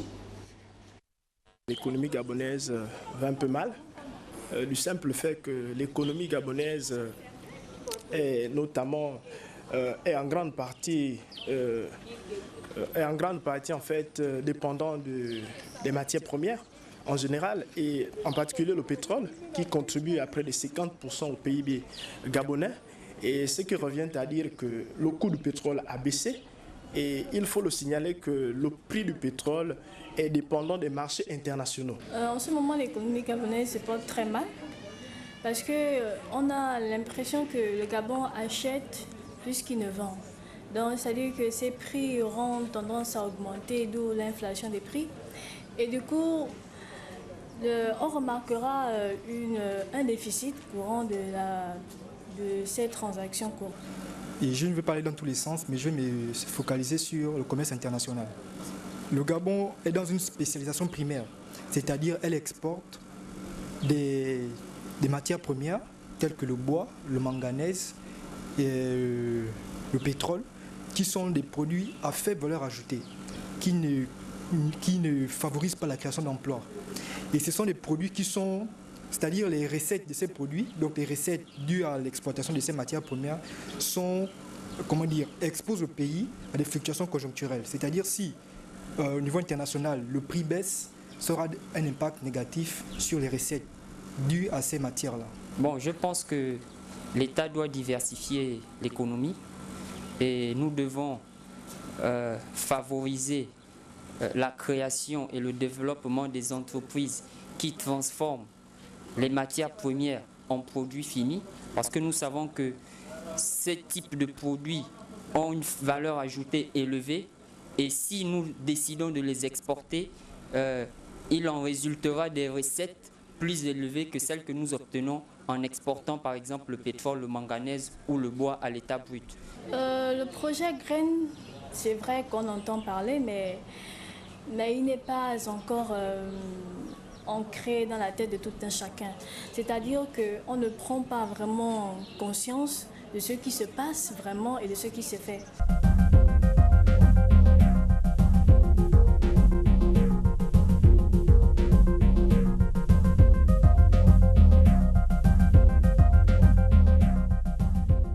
Peut-être une première réaction après celle des Gabonais?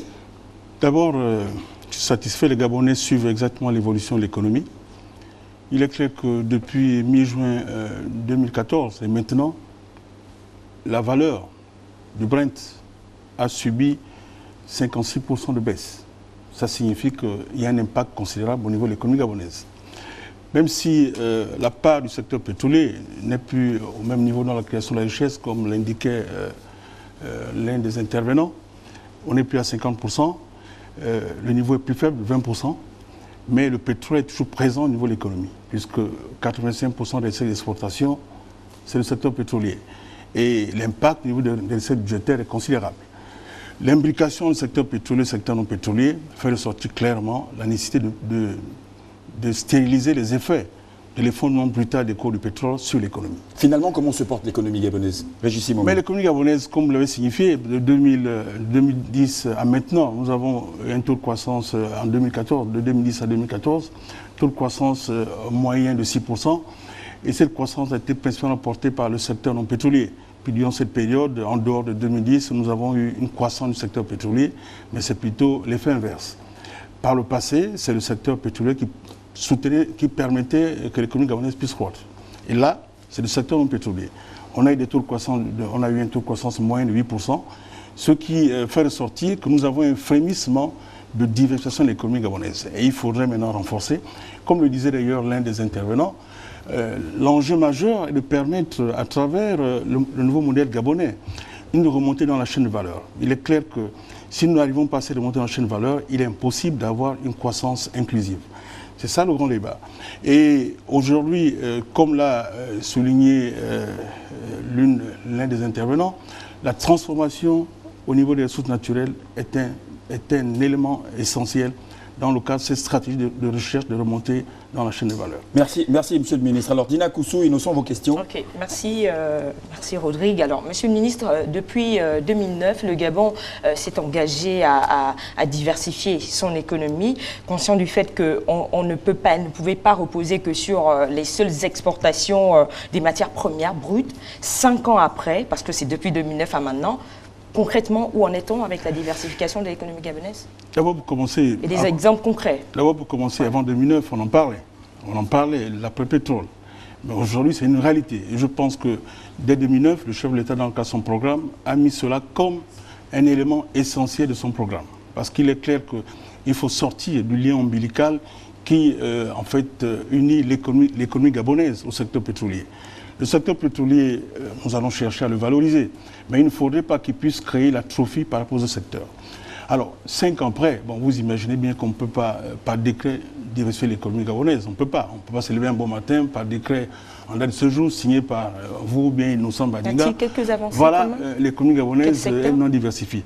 Premier secteur, qui était le secteur sur lequel le chef de l'État s'est attaqué immédiatement en 2010, le secteur forestier. Quand ces mesures étaient prises, il y a eu des frémissements. On était sceptiques. Les gens étaient sceptiques, puisque immédiatement, il y a eu des frémissements légitimes. Des frémissements, bien sûr, parce que vous savez que quand on ose, il y a toujours la crainte. Parce que quand on change de modèle, il y a toujours des problèmes. Quand on ne prépare pas aussi la population.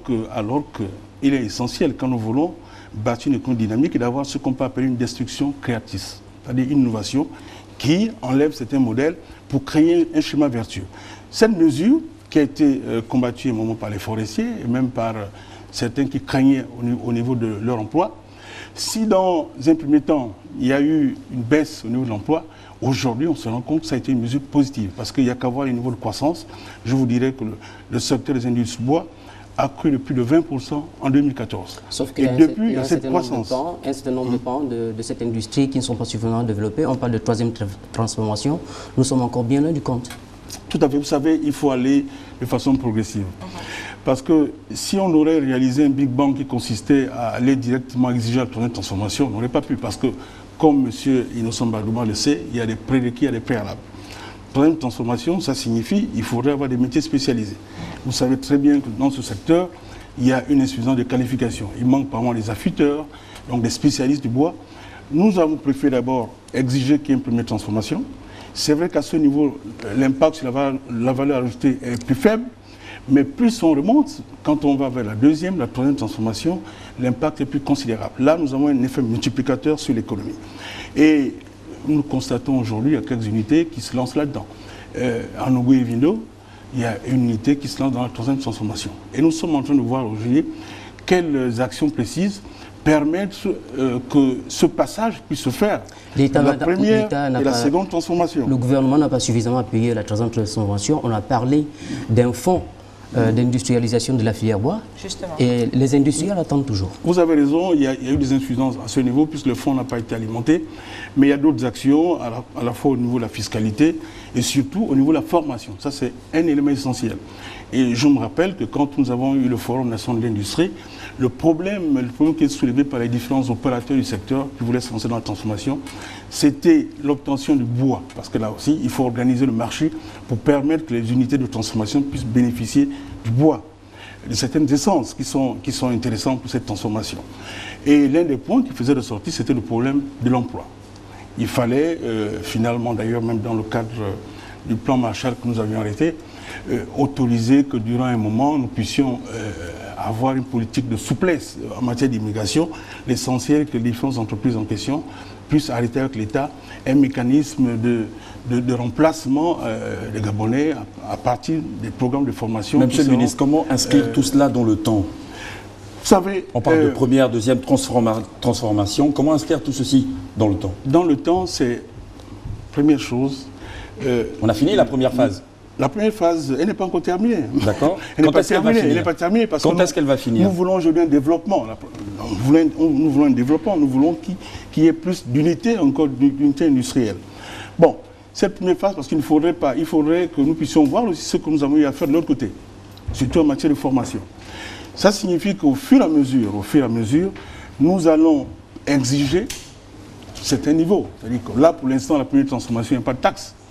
D'ici, peut-être, je dis ça comme ça, 5 ans, on ne sait pas, en fonction des efforts qui sont réalisés, nous allons commencer à intégrer des taxes d'exportation en ce qui concerne les entreprises qui ne respecteraient pas l'évolution progressive, le passage de la première à la deuxième, à la troisième transformation. Monsieur le ministre, et là, je veux dire encore qu'il y a un élément. Allez-y, monsieur le ministre.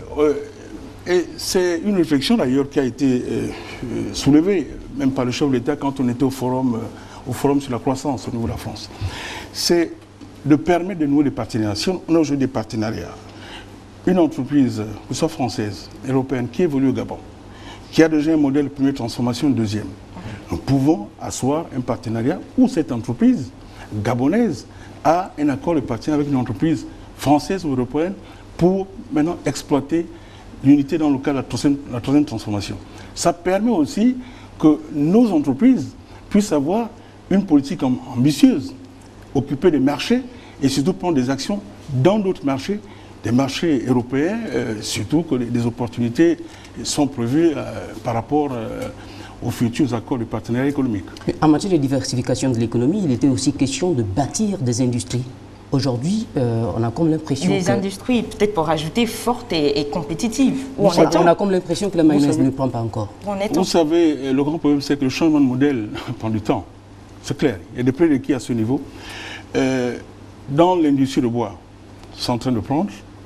Dans l'agro-industrie, où nous avons deux champions, Olam et SIAT, c'est en train de prendre. Maintenant, il faudrait permettre qu'autour de ces deux champions, que sont Olam et SIAT, nous puissions avoir une grappe de petites et moyennes entreprises qui se lancent dans ces activités de transformation. Pourquoi sont-ils des champions, Régis Simongo? Ce sont des champions parce que Olam est connu, c'est une multinationale qui est de renommée. Il n'a pas encore fait ses preuves au Gabon? Aussi, allez-y, allez visiter les plantations de Congo, en matière de palmier à huile, où le volet de transformation est en pleine préparation, puisque les plantations sont en train de donner maintenant des fruits en matière de régime d'huile de palme. Allez visiter les plantations de Bitam, allez visiter les plantations de Langounier. Donc c'est clair que Olam s'inscrit dans cette dynamique, dans le domaine de la transformation des produits agricoles. Et d'ailleurs, il y a une bonne image là qui me montre avec le ministre Oguibi en train de récolter un régime. Et à côté, vous voyez qu'il y a la construction d'une unité de transformation qui va permettre de renforcer le position du Gabon dans ses cultures. Vous étiez dans quelle région? Vous étiez dans quelle région là? Là, c'est l'Essuie, à côté du Congo. La suite de cette émission, ce sera bien sûr pour parler de la lutte contre la pauvreté et les inégalités sociales. Vous le savez, le rapport McKinsey dévoile 30% de Gabonais sont pauvres. Nous avons interrogé quelques Gabonais sur la vie chère. Voici leur réaction et nous attendons la deuxième partie de cette émission. La somme à laquelle on achète ne correspond pas à la quantité de nourriture qu'on nous donne. Et c'est vraiment cher. Ça là, ça ne peut même pas faire 5 repas. Quel est l'organe qui s'occupe de la régulation des prix? Quelles informations sont données aux consommateurs au quotidien? Vous savez, aujourd'hui au Gabon, nous sommes un Gabon qui produit plus de matières premières. Mais nous ne sommes pas producteurs de matières alimentaires. Bon, aujourd'hui, voilà pourquoi le taux des achats et des produits alimentaires sont trop élevés, parce que nous ne produisons pas trop de produits alimentaires au Gabon. Monsieur le ministre, voici ce que je propose en tant que consommateur. Qu'il y ait un organe qui est chargé du suivi et de la régulation des prix. La Direction générale de la consommation donne ses taux. Le ministère du Commerce donne ses taux. Aujourd'hui, les agents sur le terrain se retrouvent plus. Voilà pourquoi à Libreville, tu arrives chez Diallo, tu vas trouver une boîte de lait à 1800. Tu vas aller chez Mamadou, tu vas trouver une boîte de lait à 1500. Monsieur le ministre, je voudrais que vous passez sur le terrain afin de constater l'état des prix exorbitants.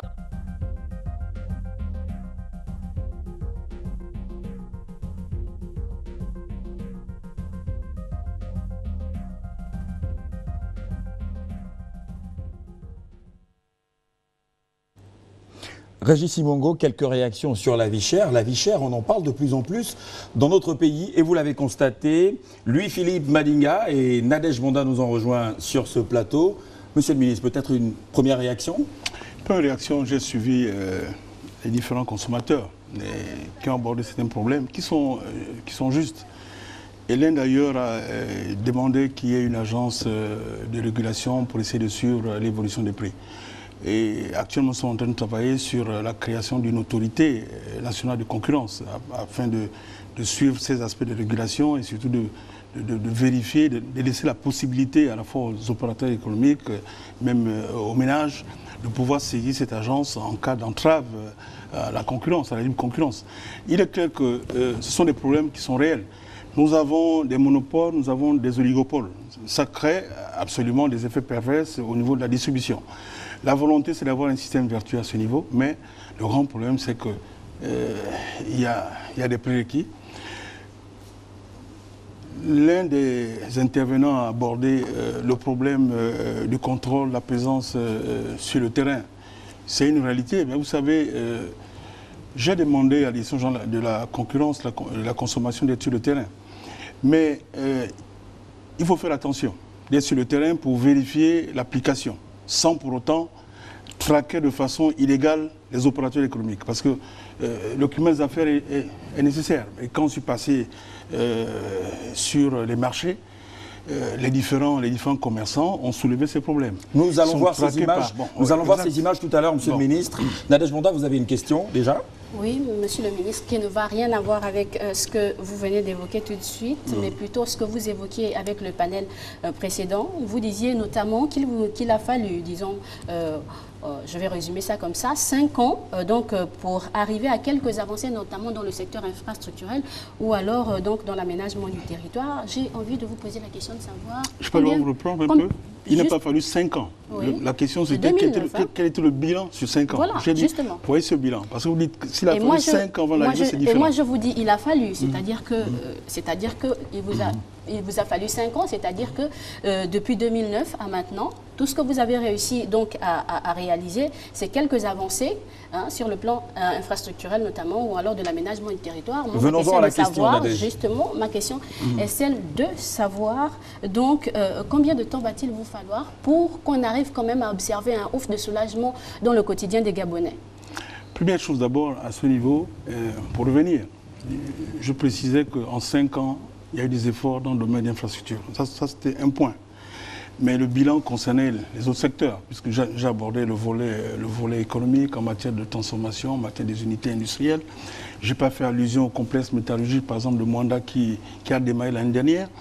Maintenant, vous posez la question de savoir combien faut-il d'années pour arriver à une prospérité partagée, j'imagine, et une amélioration du quotidien gabonais. C'est progressif. C'est progressif. L'amélioration du quotidien gabonais se manifeste quand nous arrangeons la route. Ça se manifeste quand nous construisons les logements. Ça se manifeste quand nous permettons aux Gabonais d'avoir un service de santé efficace. Ça se manifeste, je vous précise, bon, allez-y, Monsieur le Ministre, allez-y. Ça se manifeste quand vous avez un service d'éducation efficace. C'est tout cela. Combien de temps? Le chef de l'État a fixé un cap. Un cap, nous avons dit 2025. Et nous avons le curseur qui avance au fur et à mesure. Et c'est clair qu'après 5 ans, nous pouvons considérer que nous avons avancé dans ce domaine. Il y a d'autres domaines où nous n'avons pas avancé. Et 2016 pointe à l'horizon. Que vous avez eu à aborder, le domaine de l'alimentation, de la sécurité alimentaire, il y a des faiblesses. Et c'est pour cela, je précise bien, que nous avons lancé le programme Graines, on revient là-dessus. Bien. Monsieur le ministre, est-ce que vous ne pensez pas justement qu'il aurait fallu plutôt mettre justement l'accent sur ce secteur-là, notamment par rapport à certains autres qui auraient pu attendre, non? Vous savez, pour commencer d'abord, un modèle économique est bâti sur certains prérequis. Le Gabon a subi pendant longtemps, peut-être comme d'autres pays, ce que nous appelle le syndrome hollandais, Dutch disease. C'est que quand vous avez, en gros, en réalité de façon simple, quand vous avez un secteur qui est prépondérant au niveau de l'économie, la tendance est de tuer, de créer l'atrophie au niveau des autres secteurs. Parce que vous êtes aisé, vous avez des ressources importantes, rien que par l'exploitation de ce secteur. Et c'est ce que nous avons connu au niveau du Gabon. Nous avons en même temps voulu lancer des programmes. Des programmes très forts, des programmes sur la base d'un volontarisme assez particulier. Mais tout était centré au niveau de l'État. Peut-être citer quelques exemples, Régis Simongo. Il y a des programmes, bon, on va dire quoi? Nous avons eu Agro-Gabon, nous avons eu Sogadel, bon, nous avons eu Sia Boumango. C'était pour assurer la sécurité alimentaire. In fine, à la fin, il y a eu un échec. Parce que l'État était incapable d'être patron. Alors, pour créer un choc, pour permettre, parce que, comme je le précisais, on ne peut pas avoir un saut qualitatif dans le développement si nous n'arrivons pas sur la sécurité alimentaire. Sans vous couper, Monsieur le ministre, aujourd'hui, l'État est prêt à être patron. je précise, vous voyez même dans le modèle actuel, on évite que ce soit des bureaucrates qui gèrent les entreprises. On évite, on insère une césure. Vous allez voir, là où l'État est présent, c'est le Fonds gabonais d'investissement stratégique qui fonctionne avec des modèles privés. Vous allez voir, au niveau de la communauté, dernièrement, on a transféré les actions à la SEM qui fonctionne comme une entité privée. La GOC, pareil. C'est cela. Il faut la culture de résultat et il faut évoluer en fonction des principes rationnels, efficients, pour éviter cela. Parce que l'État a besoin d'être présent, parce que nous voulons bâtir un capital national. Aujourd'hui, nous n'avons pas d'entreprise solide. Mais l'essentiel est que la présence de l'État se fasse sur la base des éléments normatifs, pas sur la base d'une vision tropicale, parce que le tropicalisme n'existe pas en économie. Monsieur le ministre, on ne peut pas parler de réduction de la pauvreté et des inégalités sociales sans parler des objectifs du millénaire, notamment l'objectif 1 qui est celui de la réduction de moitié de l'extrême pauvreté. Et lorsqu'on parle également au Gabon de réduction de la pauvreté et des inégalités sociales, on pense également à McKinsey. On dit que le Gabon aurait atteint l'objectif 1 du millénaire en 2014. Mais dans le même temps, le rapport McKinsey indique qu'il y a au Gabon 95 000 foyers pauvres, soit à peu près 30% de la population. Comment expliquer ce paradoxe? Vous savez, d'abord, première chose, si le chef de l'État a décidé de prendre le cabinet sur l'initiative de la Première Dame, d'abord à ce niveau, et prendre les travaux qui ont été réalisés pour en faire une stratégie, c'est que nous reconnaissons qu'il y a encore la pauvreté au Gabon. Ça, c'est une exigence. Il faut le savoir. Parce que si nous partons des constats, nous reconnaissons que la croissance n'a pas été inclusive, nous ne pouvons pas dire aussi qu'il n'y a pas de pauvreté au Gabon. Il y a la pauvreté au Gabon. Nous sommes classés 112e en ce qui concerne l'indice de développement humain. Ça signifie qu'il y a encore la pauvreté au Gabon. Maintenant, et c'est un contraste avec le taux de croissance qui grimpe. Mais c'est la réalité, malheureusement. Vous savez, c'est ce que je disais, quand une croissance n'est pas inclusive, c'est ça malheureusement, l'effet. C'est pour cela que nous avons décidé dans ce cadre d'avoir un programme, je pense que je ne peux pas revenir là-dessus, puisque le ministre Jean-Pierre Riba vous a expliqué exactement la nature de ce programme. Mais il y a la pauvreté au Gabon, l'essentiel de s'attaquer sur la base d'une stratégie cohérente et de permettre que par différentes actions, y compris les AGR par exemple, ça c'est le domaine qui me concerne, nous puissions lutter contre la précarité. Et nous allons en parler tout à l'heure. Louis-Philippe. Oui, vous êtes ministre de l'économie. En 2014, nous constatons que l'État lève un peu le pied en ce qui concerne les investissements publics et choisit notamment de se focaliser dans les prestations sociales, apparemment selon les indications de McKinsey. Est-ce qu'au niveau économique, il n'y a pas là un paradoxe, non? Non, il n'y a pas de hiatus à ce niveau. Moi, je pense que nous maintenons la dynamique en matière d'investissement. C'est vrai qu'en 2014, on parlait peut-être 2014, dans le cadre de l'épure initiale, on avait un niveau d'investissement qui était de 1000 milliards. En gros. Ce niveau a été ramené à 604 milliards pour tenir compte d'abord de la réalité budgétaire, tenir compte aussi de la capacité d'absorption efficiente de ce budget d'investissement, à la fois au niveau de l'économie et au niveau de l'administration. Mais nous n'avons pas remis en cause ces projets d'investissement structurants. Le programme avec McKinsey, qui est adossé au pacte social, c'est de maintenir, d'avoir un focus déjà sur 3 ans pour des actions fortes, afin de renverser rapidement cette tendance, puisque nous avons identifié certains foyers. Mais bien sûr que ça va se poursuivre. Parce que quand je parlais tout à l'heure du problème des subventions des prix de carburant, je disais, mais vous préférez qu'on dépense énormément pour subventionner le train de vie de nous qui payons le carburant, au lieu de permettre que cet argent puisse servir à financer des programmes sociaux pour lutter contre la précarité. C'est tout cela. Monsieur le ministre, juste m'assurer que je vous ai bien suivi. Vous êtes en train de dire aux Gabonais qu'ils vous donnent d'ici 3 ans. Non. Ah non. Si je vous ai bien suivi. Si je vous dis que d'ici 3 ans, la pauvreté sera éradiquée. Mais monsieur le ministre, peut-on éradiquer la pauvreté? Bonne question, parce que même aux États-Unis, en France, c'est la pauvreté. Le grand problème, c'est qu'il faut que cette pauvreté puisse être réduite. Justement, mais vous parliez pourtant à l'instant d'éradiquer la pauvreté. Et nous voulons, non, je précise bien, quand on parle d'éradiquer la pauvreté, c'est le mot. On cherche à éradiquer la pauvreté, mais quand on le dit, c'est pas dire que, ok, dans 10 ans, il y aura 0 pauvre. Pas possible. Ce n'est pas possible. Mais c'est de permettre que ces niveaux soient totalement réduits, absolument, et dans les différents départements, nous puissions avoir un développement économique social qui soit assuré. Et si j'ai dit que dans 3 ans, ce programme c'est un focus sur 3 ans, mais il va se poursuivre. On a une enveloppe sur 3 ans, 250 milliards, mais il va se poursuivre pour permettre que le Gabon soit au rendez-vous d'une réduction, parce que nous ne pouvons pas parler d'émergence en 2025. Si ces chiffres qui ont été avancés par vos collègues, 95 000 foyers économiquement faibles, sont toujours là. Ça signifie que nous n'aurons pas réussi en ce qui concerne la prospérité oui, monsieur partagée. le ministre, on reste, tu me permets, on reste sur les indicateurs justement de la mesure de la pauvreté, et à ce niveau, je pense principalement à la Direction générale des statistiques. Les études de McKinsey se sont focalisées effectivement sur les travaux de cette direction, mais il se trouve que le gouvernement semble négliger les statistiques au Gabon. Quand nous n'avons pas de chiffres pas du tout fiables, il manque des statistiques. Qu'en est-il de cette direction? Alors, monsieur le ministre, gardez le fil de vos idées, s'il vous plaît. On va prendre dans la même perspective une question justement sur notre page Facebook, sur les statistiques. Et voilà ce que dit notre compatriote. C'est une question qui s'adresse à vous et j'espère qu'elle va s'afficher sur votre petit écran. Quelle est la fiabilité de la statistique nationale? Quelle est la fiabilité de la statistique nationale? Régis Simongo. Vous savez, l'outil statistique est essentiel. Nous ne pouvons pas suivre la performance de l'économie ou bien l'impact des différents programmes sociaux si nous n'arrivons pas à avoir des outils qui captent cela. Il faut reconnaître qu'il y a une faiblesse. Il faudrait renforcer ces outils.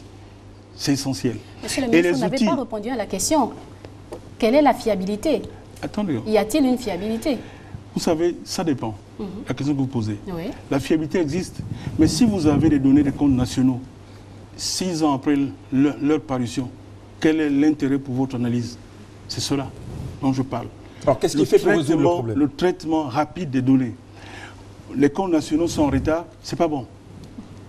Ça signifie, si aujourd'hui on a fait passer la loi sur les statistiques, c'est pour permettre de renforcer la direction de la statistique qui passe d'ailleurs en agence, pour que nous puissions avoir un focus là-dessus. Il est clair que ce soit au niveau de la direction de l'économie, la statistique, les impôts, le budget, la douane, il est plus qu'indispensable de renforcer la qualité de ces outils. Il y a une amélioration, je peux vous dire qu'elles sont fiables. Elles sont fiables, mais nous avons des problèmes en ce qui concerne la production de certaines données. Les comptes nationaux, ça c'est un exemple. Si vous produisez les comptes nationaux 5 ans après, si la balance de paiement du Gabon, vous l'obtenez, là encore c'est pas le Gabon, là c'est la Banque des Salles de l'Afrique centrale, vous l'obtenez 6 ans après, c'est pas du tout intéressant. Parce que ce sont des outils indispensables pour l'analyse économique.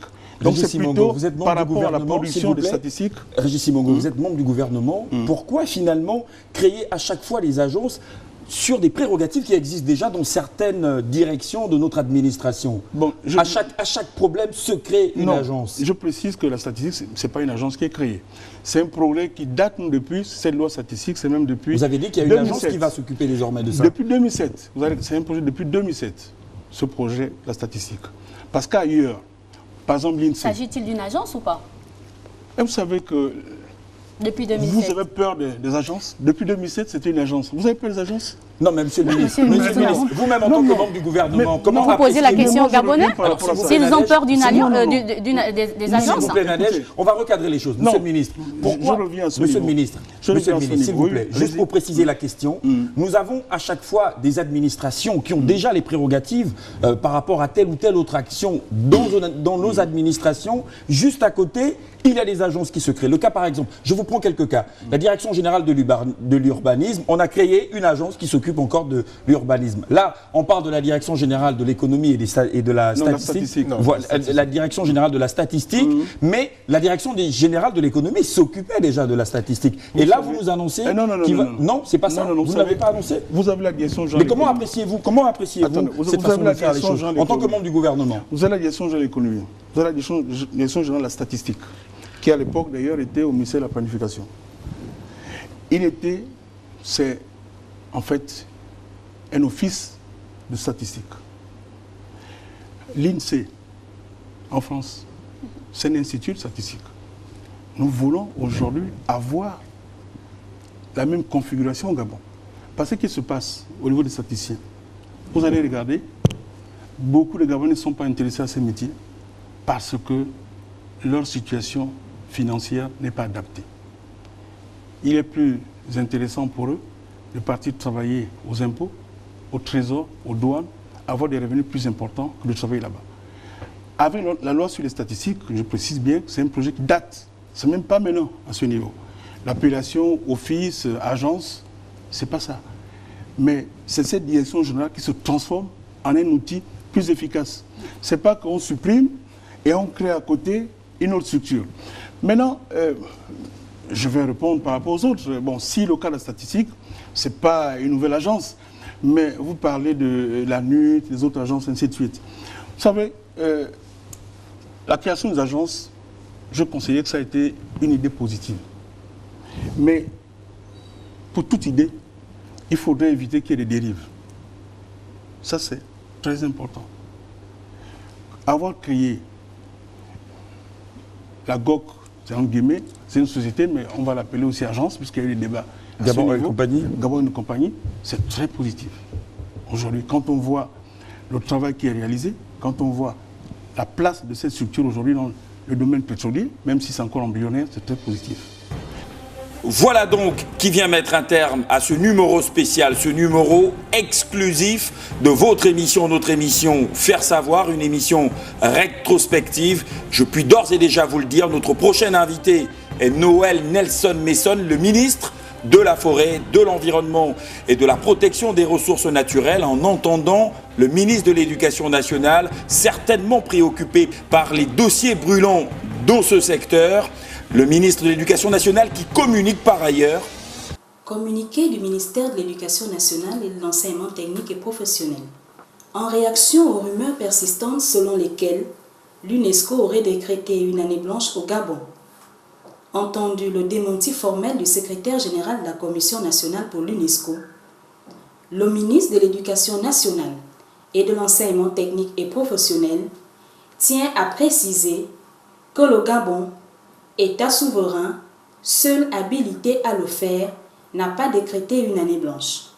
Le gouvernement voudrait donc rassurer la communauté nationale, les parents d'élèves et les élèves, ainsi que les enseignants de tous ordres sur les points suivants. 1. Le paiement de la prime d'incitation à la performance, PIP, du 4e trimestre, condition de la reprise des cours par les enseignants, est effectif depuis le mardi 10 mars 2015.